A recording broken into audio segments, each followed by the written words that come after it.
السلام عليكم ورحمة الله صاحبي لكم أنت ونكسن ملك استاجوكتان أصحاب تعصب حيلين سود وهذا صاحبيال أخيارتي هوري أنا هلكم كودا جوجني صاحبة كوهنا وقت ما هتسنتين لجوجيني لجركينا وصاحبيال دمانتي واحد الله هاي وقت ما هتسنتين وحنش على سينان مقال كان عندهم كل وذاو هبرقن كجرعان برشدين أي الليل هاي هبرقن ك برشدين الليل هاي بدن كيس عاد ونكسن لكن سإنير وباهن إلا صحة أي شران maqaaxiyaha qaar iyo hoteelada marka hadda la sugu yimaado oo dadka qaar ay soo kulmaan ee kafeega laga cabo cuntada lagu cuno waxa arkaysa marka aad meelaha washroomka iyo qeybaha gacmaha lagu dhaqda iyo musqulaha aad gashid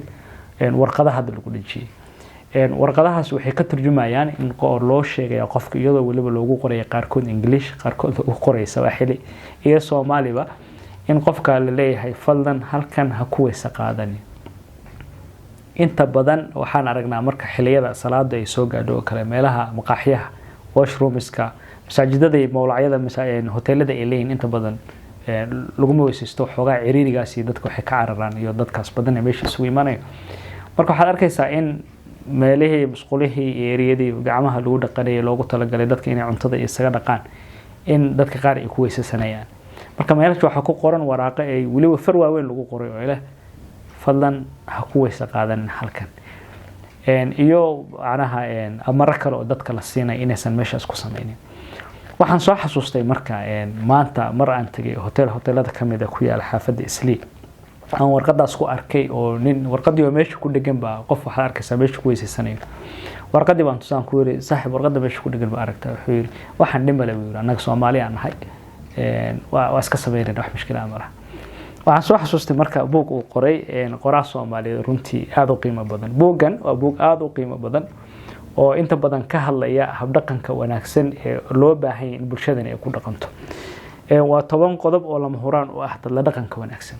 buugan waxa qoray Maxamed Ismaaciil Maxamed Siibad oo horeyna u qoray buugii himilada dhaxana oo runtii buug isna qiimo laha aad u qiimo badan ahaa isna 12 qodob ku soo koobay buugan marka waxyaalaha ku jira ee dadku ay runtii ay ka faa'iideysan karaan waxa kamid ah habdhaqanka wanaagsan ee bulshada u baahan tahay marka buugan wuxuu ka hadlayaa 10 qodob oo lama huraan u ah dad la dhaqanka wanaagsan buugani buug aad u qiimo badan si guud haddii aan ku dul maro buugani waa buug qiimo leh wuxuuna ka kooban yahay 3 qaybood oo wali waxyaalaha cajiibka leh waxa weey markuu qaybta hore uu dhameeyo wuxuu leeyahay waxaan ha sameeynin isagoo kaaga digaya waxyaalaha xun ay u baahan inaan la sameeynin kuwana macnaha boorinaya waxyaalaha u baahan in la sameeyo marka buugan dhaqamada aan leenahay ee bulshadeena aadka ay runtii loogu arko oo ka hadlaya waxa kamid ah inaan meelaha aan munaasabka ahayn in lagu cadaydo oo kale wuxuu kaloo ka hadlayaa runtii in dadku ay la yimaadaan dadka khaladka intay galaan oo kale inay ku dheeradaan inuu qofkii yiraahdo waa khaldamay xaliga raali ahaado kadibna uu raali gelin ka sameeyo waxa kamid ah mahad celinta oo kale waxaad maraysaa buugan waliba inuu si gaar u la hadlayo dadka dhalinyarada ee runtii dukaamada iibisay ganacsatada daada yaryar ee meheradaha runtii yaryar joogaan oo kale inay dadkii u dhoola cadeeyaan soo dhaweeyaan hadal wanaagsan kula hadlaan oo mahad celiyaan oo kale marka buugan buug aad u wanaagsan oo runtii aad u qiimo badan weey waxaan aad uga helay eray runtii waa halkan ku qoray ustaadku dabaad xuma dadka reebtay marka waa cajiib weey eraygaas runtii aad ii soo dhaweeyay marka buugan waxa uu kalifay inaan asxaabta aan ku baraarujiyay inay akhriyaan oo waxna ka faa'iideystaan arintii aan kula kulmay maqaayadaas maanta oo inaynan u hoggaansamin oo kale awaamirta iyo codsiyada ay dadka ay ku qoraan goobaha ganacsiga iyagu ay leeyihiin in macnaha aan lagu sameeynin meelaha qaar loogu talagalay in candhuuf lagu tufo kale